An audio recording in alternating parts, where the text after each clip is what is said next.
اگر آپ ہمارے چینل پر پہلی مرتبہ آئے ہیں اور اگر آپ کو یہ لیکچر پسند آیا ہے تو ہمارے چینل کو لائک اور سبسکرائب ضرور کر دیں۔ بہت شکریہ۔ السلام علیکم خواتین و حضرات۔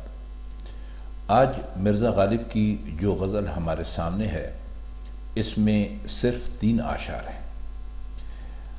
آپ کو ہم پہلے بھی بتلا چکے ہیں کہ مرزا غالب کی جو دیوان ہے اس میں بعض اوقات بہت ہی کم شعر آپ کو ملتے ہیں، بعض اوقات تو صرف ایک ہی شعر ملتا ہے، کیونکہ مرزا نے اپنے کلام سے بہترین انتخاب چھاپنے کی کوشش کی اور یقیناً وہ اور ان کے ساتھی اس کوشش میں کامیاب بھی رہے کہ ہمارے سامنے اب جو دیوان آیا ہے وہ یقیناً ایسا ہے کہ اس کا ہر شعر موتیوں میں تولنے کے قابل ہے۔ بہرحال اب ہم اس کا پہلا شعر دیکھ رہے ہیں۔ پہلا شعر ہے: بہت سہی غم گیتی شراب کم کیا ہے، غلام ساقی کوثر ہوں مجھ کو غم کیا ہے۔ اس شعر میں لفظ آیا ہے گیتی۔ گیتی کا مطلب ہوتا ہے دنیا۔ یہاں غالب نے اس کو زمانہ کے معنی میں استعمال کیا ہے، تو آپ زمانہ بھی کہہ سکتے ہیں۔ ساقی کوثر،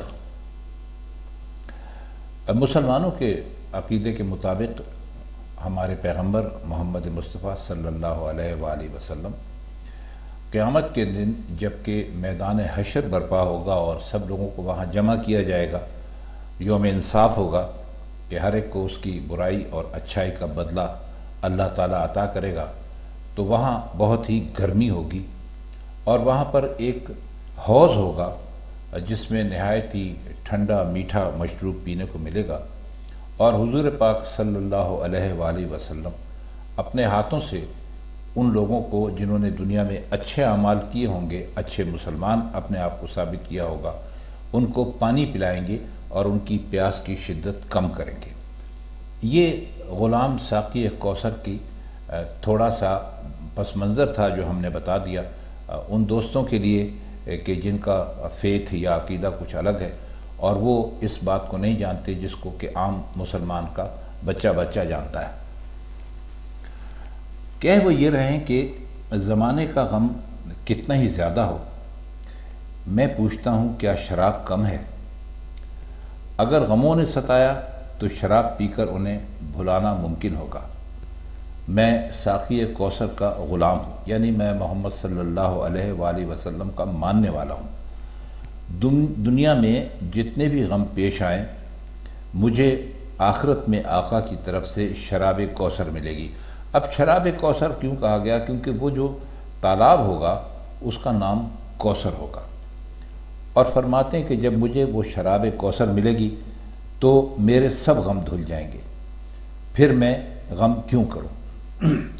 اس شعر سے ہمیں اپنے ایک دوست کا کمنٹ یاد آیا۔ ابھی کچھ دن پہلے کمنٹ سیکشن میں ایک دوست نے کہا تھا کہ آپ خواہ مخواہ غالب کو مسلمان ثابت کرنے کی کوشش کرتے ہیں۔ غالب لا مذہب آدمی تھے، ان کا کوئی مذہب نہیں تھا، یعنی وہ دہریہ تھے۔ تو ہم نے ان کو کہا تھا کہ ہم مناسب وقت پر آپ کو اس کا جواب دیں گے۔ تو آج دیکھیے کہ یہ شعر سامنے آ گیا، اور اس میں اگر غالب دہریہ ہوتے یعنی وہ مذہب کے ماننے والے نہ ہوتے تو اپنے آپ کو حضور پاک صلی اللہ علیہ وآلہ وسلم کا غلام قرار نہ دیتے، کیونکہ جو لوگ دہریہ ہوتے ہیں جن کا کوئی مذہب نہیں ہوتا تو ظاہر ہے وہ کسی بھی مذہب کو نہیں مانتے۔ جب خدا کو نہیں مانتے تو کسی مذہب کو کیا مانیں گے؟ تو جب کسی مذہب کو نہیں مانتے تو کسی مذہب کے کسی پیغمبر کو کیسے مان سکتے ہیں؟ تو اس شعر سے یہ بات بھی ثابت ہوتی ہے کہ بہرحال غالب کا ایک عقیدہ تھا اور وہ مسلمان تھے۔ اس کا اگلا شعر ہے: تمہاری طرز و روش جانتے ہیں ہم کیا ہے، رقیب پر بھی ہے اگر لطف تو ستم کیا ہے۔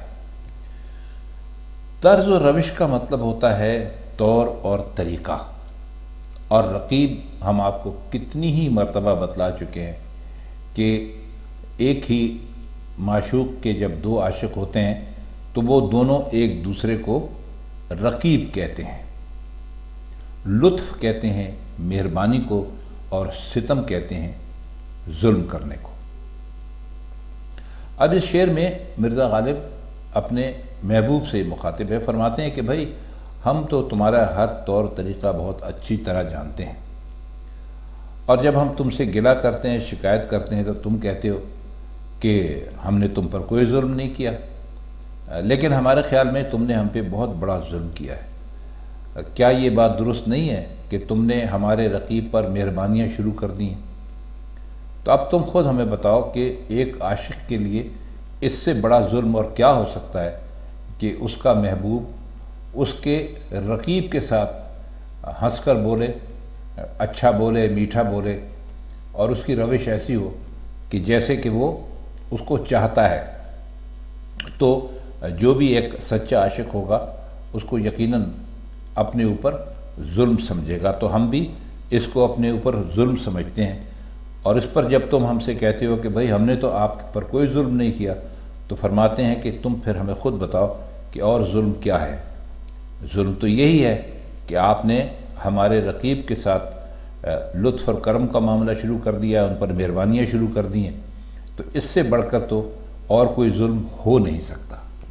اس کا آخری شعر ہے: سخن میں خامہ غالب کی آتش افشانی، یقین ہے ہم کو بھی لیکن اب اس میں دم کیا ہے؟ سخن کا ویسے تو مطلب ہوتا ہے بات کرنا، لیکن یہاں پر مطلب آپ شعر و سخن لیجئے، یعنی کہ شاعری۔ خامہ کہتے ہیں قلم کو، خامہ غالب یعنی غالب کا قلم۔ آتش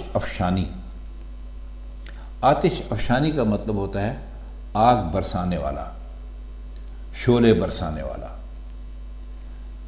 دوسرے مصرے میں کوئی مشکل لفظ نہیں ہے، یعنی اس میں یقین ہے ہم کو بھی لیکن اب اس میں دم کیا ہے، تو بہت آسان سا مطلب ہے۔ فرماتے ہیں کہ میرے یعنی اسد اللہ خان غالب کے قلم سے جو شعر و سخن کے شعلے برستے ہیں ان کا ہمیں بھی اعتراف ہے اور یقین کیے بیٹھے ہیں، لیکن اب سوال یہ ہے کہ اس بے مثال شاعر میں دم کہاں ہے؟ یہ شعر بھی ماضی کو مد نظر رکھتے ہوئے، ماضی کو یاد کرتے ہوئے، یا اپنی بیماری کی وجہ سے کم ہمتی جو پیدا ہو گئی تھی آخری عمر میں آ کے، غالباً یہ آخری عمر کی غزل ہے، آ کر جو ایک کمزوری کا احساس انسان کو ہونے لگتا ہے۔ اور پھر غالب کی زندگی تو ویسے بھی بہت ہی پریشانیوں میں گزری تھی، تو آخری عمر میں تو وہ بالکل ہی لاچار ہو کر رہ گئے تھے، تو ممکن ہے کہ یہ اس دور میں یہ غزل کہی ہو اور اس میں یہ شعر بھی آ گیا ہو، یا کسی نے کہا ہو کہ حضرت اب آپ کے کلام میں پہلے جیسا جوش نہیں ہے، پہلے جیسا خروش نہیں ہے، تو آپ نے فرمایا ہو کہ بھائی ہم تو وہی ہیں جس کے قلم سے کسی زمانے میں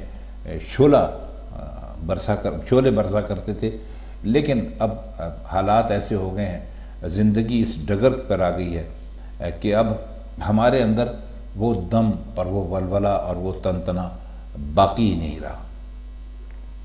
غالب بہت سچے شاعر تھے، جس زمانے تک بہت کچھ کہا انہوں نے، جس کے اندر بہت حوصلہ بھی تھا، ہمت بھی تھی، بغاوت بھی تھی کسی حد تک، لیکن پھر وقت کے ساتھ ساتھ جب وہ خود ڈھلتے گئے تو ان کی شاعری کا تھوڑا رنگ بھی تبدیل ہو گیا۔ کم از کم اس شعر سے تو یہی انداز ہوتا ہے۔ وہ اپنے آپ پہ کہتے ہیں کہ ہمیں یقین تو ہے کہ ہم اب بھی اپنے قلم سے شعلے برسا سکتے ہیں، لیکن اب ہمارے اندر دم باقی نہیں رہا۔ اگر ہمارے اندر دم باقی رہتا تو آپ ہم سے وہی شاعری سن سکتے تھے جو شاعری کے ہم اس وقت کیا کرتے تھے کہ جب ہم میں جان تھی، ہم میں دم تھا۔ خواتین حضرات، یہ ایک مختصر سی تشریح تھی، اس لیے کہ غزل ہی بہت مختصر ہے، 3 اشعار پر مشتمل ہے۔ اب ہم آپ سے صرف اتنا عرض کریں گے کہ ممکن ہے کہ اس سلسلے میں، یعنی یہ جو ہم یہاں پر غزلوں کی شرح کرتے ہیں، کچھ دن کا وقفہ آ جائے، کیونکہ ہم اپنی کچھ ذاتی اور نجی مصروفیات کی وجہ سے یوٹیوب کو بہت زیادہ وقت نہیں دے سکیں گے، لیکن بہرحال انشاءاللہ یہ سلسلہ چلتا رہے گا جب تک زندگی اور صحت ہے۔ غالب کے بعد دوسرے شعراء کا بھی ہمارا انشاءاللہ پروگرام ہے کہ ہم ان کے بارے میں بھی آپ کو کچھ نہ کچھ آگاہی دیتے رہیں گے۔ تو آج کے لیے بس اتنا ہی۔ آپ سے انشاءاللہ بہت جلد مرزا غالب کی یا کسی اور دوسرے شاعر کی، ہمارے جو پرانے شعراء ہیں، کسی اور غزل کے ساتھ پھر ملاقات ہوگی۔ آج کے لیے بس اتنا ہی۔ اب ہم چاہتے ہیں آپ سے اجازت۔ خدا حافظ۔